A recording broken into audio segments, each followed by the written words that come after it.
दोस्तों ekathimeirini.com जो कि ग्रीस की मीडिया है, उसने किस तरह से भारत और ग्रीस के संबंधों को लेकर और भारत और ग्रीस के बीच होने वाली संभावित डील को लेकर एक रिपोर्ट पब्लिश की थी, जिसके ऊपर हमने वीडियो बनाकर आपको बताया था, जिसके तहत भारत ग्रीस के अंदर पोर्ट्स, डिफेंस और व्यापार में इन्वेस्ट करेगा। इतना ही नहीं, इस मीडिया की तरफ से यह भी बताया गया था कि भारत, इजराइल और ग्रीस मिलकर एक नया संगठन बना सकते हैं, जिसमें अब फ्रांस और अर्मीनिया की भी एंट्री होगी। यानी कि 5 देश मिलकर एक नया संगठन बना सकते हैं। वहीं अब ग्रीस और भारत के संबंधों को लेकर ग्रीस के पूर्व राजदूत ने अहम जानकारी दी है और भारत की स्ट्रेटेजी के बारे में बताया है कि किस तरह से भारत और ग्रीस मिलकर तुर्की को और उसके मित्र देश को काउंटर कर सकते हैं। इसके बारे में इस वीडियो में डिटेल में बात करेंगे। इतना ही नहीं, भारत के द्वारा किस तरह से तुर्की की डिफेंस इंडस्ट्री को बर्बाद कर दिया गया है, इसको लेकर भी रिपोर्ट सामने आई है। इसके बारे में भी इस वीडियो में डिटेल में बात करेंगे।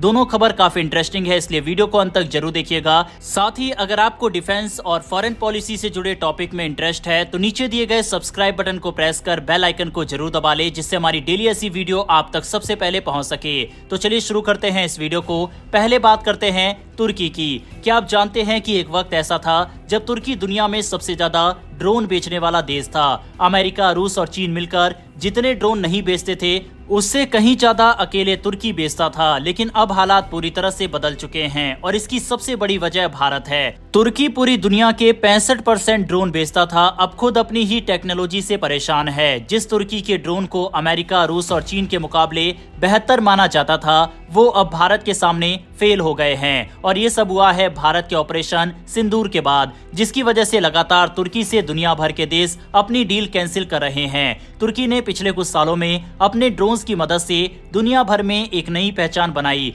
बैरक्टर TB2 नाम का ड्रोन तुर्की की कंपनी बैकर द्वारा बनाया गया धीरे धीरे युद्धों में गेम चेंजर साबित होने लगा। सबसे पहले अजरबैजान और अर्मीनिया के बीच 2020 में जो लड़ाई हुई थी, उसमें तुर्की के ड्रोन्स ने अर्मीनिया की पोजीशन बर्बाद कर दी। रूसी सिस्टम को चकमा देकर इन ड्रोन्स ने दुनिया को दिखा दिया कि तकनीक से युद्ध कैसे बदले जा सकते हैं। इसके बाद 2022 में रूस यूक्रेन युद्ध शुरू हुआ। यूक्रेन ने फिर तुर्की से बैरक्टर TB2 खरीदे और शुरू हो गया ड्रोन अटैक का एक नया अध्याय। यूक्रेन के लोगों ने तो इन ड्रोन्स का एक गाना भी बना डाला, जो दुनिया भर में वायरल हुआ। इस युद्ध ने तुर्की के ड्रोन को ग्लोबल ब्रांड बना दिया। अफ्रीका से लेकर यूरोप तक सबने तुर्की से ड्रोन खरीदना शुरू कर दिया। तुर्की की ये चढ़ाई ज्यादा दिन नहीं चली। एक बड़ा मोड़ तब आया जब तुर्की ने पाकिस्तान को ड्रोन बेचना शुरू किया। पाकिस्तान ने इन ड्रोन का इस्तेमाल किया, लेकिन जिस तरह से उन्होंने इन्हें ऑपरेट किया, उससे ड्रोन की साख पर सवाल उठने लगे। असल में एक हथियार चाहे जितना भी एडवांस हो, अगर उसे चलाने वाला काबिल ना हो तो वो सिर्फ एक मशीन रह जाती है। पाकिस्तान ने तुर्की के ड्रोन से वो कारनामा नहीं कर पाए जो अजरबैजान और यूक्रेन कर चुके थे।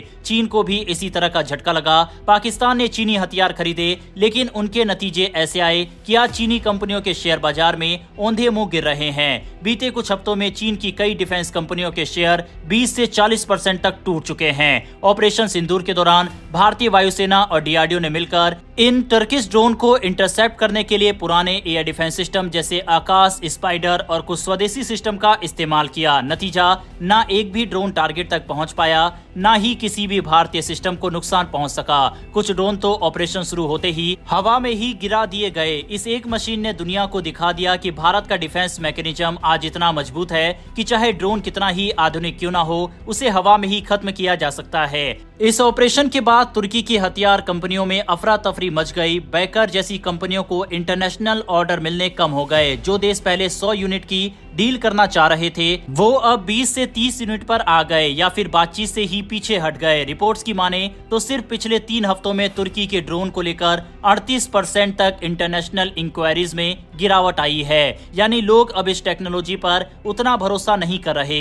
इतना ही नहीं, खुद तुर्की के एक्सपर्ट्स मानते हैं कि अगर पाकिस्तान जैसा देश आपके साथ खड़ा हो तो आपको दुश्मन की जरूरत नहीं पड़ती। तुर्की की मीडिया में भी अब इस बात पर चर्चा हो रही है कि पाकिस्तान के साथ जुड़ने से उनका नुकसान ज्यादा हुआ है। भारत ने ऑपरेशन सिंदूर के जरिए पूरी दुनिया को एक सीधा मैसेज दिया है कि सिर्फ एडवांस टेक्नोलॉजी नहीं, सही ऑपरेटर और सही डिफेंस स्ट्रेटेजी से ही युद्ध जीता जाता है। रूस जो दुनिया के सबसे एडवांस सिस्टम रखता है वो भी फेल हो जाता है अगर ऑपरेटर्स कमजोर हो। वहीं भारत ने अपने पुराने सिस्टम से भी वो करके दिखाया जो दूसरे नहीं कर पाए। अब दुनिया के देश भारत के साथ सैन्य सहयोग बढ़ाने की बात कर रहे हैं। कई देश भारत के एयर डिफेंस सिस्टम को खरीदने में रुचि दिखा रहे हैं। भारत का डीआरडीओ अब छोटे हथियारों से लेकर हाइपरसोनिक टेक्नोलॉजी तक हर सेक्टर में आत्मनिर्भर हो रहा है।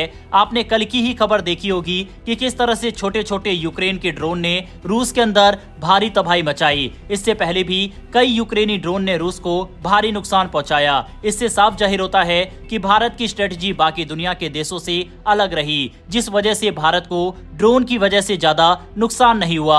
और यहाँ पर भारत की स्ट्रेटजी की वजह से तुर्की के ड्रोन बुरी तरह से एक्सपोज हो गए और यही वजह है कितना नुकसान तुर्की को सहना पड़ रहा है और वहाँ की मीडिया में हाय तौबा मचा हुआ है। चलिए अब बात करते हैं ग्रीस की, जो कि भारत के साथ मिलकर तुर्की की घेराबंदी करने की तैयारी कर रहा है। भारत और ग्रीस के संबंध आज अपने सर्वश्रेष्ठ दौर में हैं। ऐतिहासिक रूप से ये रिश्ते सिकंदर के समय से भी पुराने हैं। हाल के वर्षों में प्रधानमंत्री मोदी और ग्रीक नेताओं के बीच कई हाई लेवल दौरे हो चुके हैं। दोनों देशों के बीच रक्षा, संस्कृति, शिक्षा और तकनीक जैसे क्षेत्रों में कई समझौते हुए हैं। भारत की एक बड़ी आबादी ग्रीस में भी रहती है। लगभग 3 से 3.5 लाख भारतीय जो एक सम्मानित समुदाय माने जाते हैं। ग्रीस मीडिया की तरफ से ये बात पहले ही कही जा चुकी है कि भारत ग्रीस के अंदर एक पोर्ट खरीदने जा रहा है।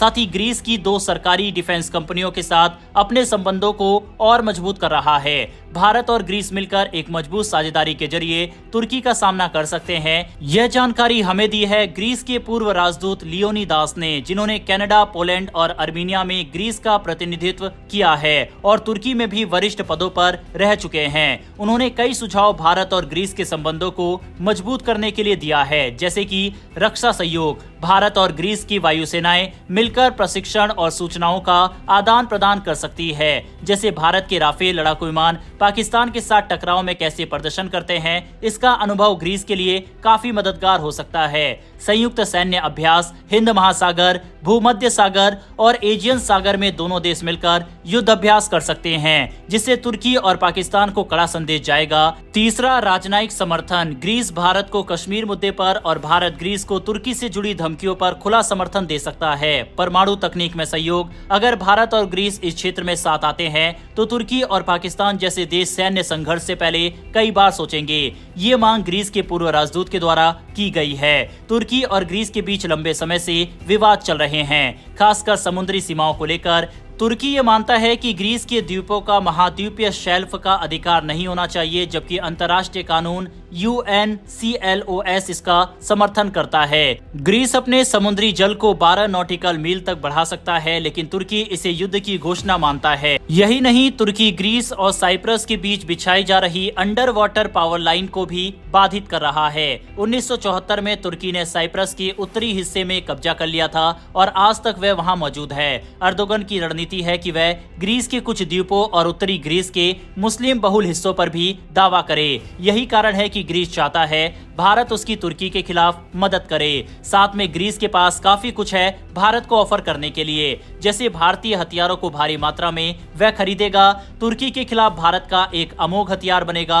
साथ ही दोनों देशों के बीच व्यापार भी बढ़ेगा और इस समय यूनाइटेड नेशन में नॉन परमानेंट देश भी है, तो पाकिस्तान के मुद्दे पर भी भारत की मदद करने वाला है। देखा जाए तो इस समय ग्रीस के लोग भारत को एक मित्र देश के रूप में देख रहे हैं, जैसे कि भारत रूस और इजराइल जैसे देशों को देखता है। यही कारण है कि इस तरह की चर्चा ग्रीस की मीडिया, ग्रीस के राजदूत और वहां पर कई बड़े इन्फ्लुएंसर लोग कर रहे हैं। हालांकि भारत के अंदर ग्रीस को लेकर इतनी बातचीत नहीं है, लेकिन ग्रीस के अंदर भारत को लेकर काफी सारी चर्चाएं चल रही है और यही कारण है कि तुर्की के अंदर यह डर है कि भारत अपनी प्रेजेंस को ग्रीस के अंदर बढ़ा सकता है और तुर्की को काउंटर ग्रीस के जरिए कर सकता है। इसके ऊपर भी हमने 2 दिन पहले वीडियो बनाकर आपको बताया था कि किस तरह से तुर्की की मीडिया डरी हुई है। फिलहाल दोस्तों इस वीडियो में इतना ही दुनिया भर की डिफेंस और वर्ल्ड अफेयर से जुड़ी ऐसी खबरें जो कि मेन स्ट्रीम मीडिया पर भी नहीं दिखाई जाती, वे हमारी तरफ से आप तक सरल भाषा में पहुंचाई जाती है। अगर आपको ऐसी खबरें पसंद है तो नीचे दिए गए सब्सक्राइब बटन को प्रेस कर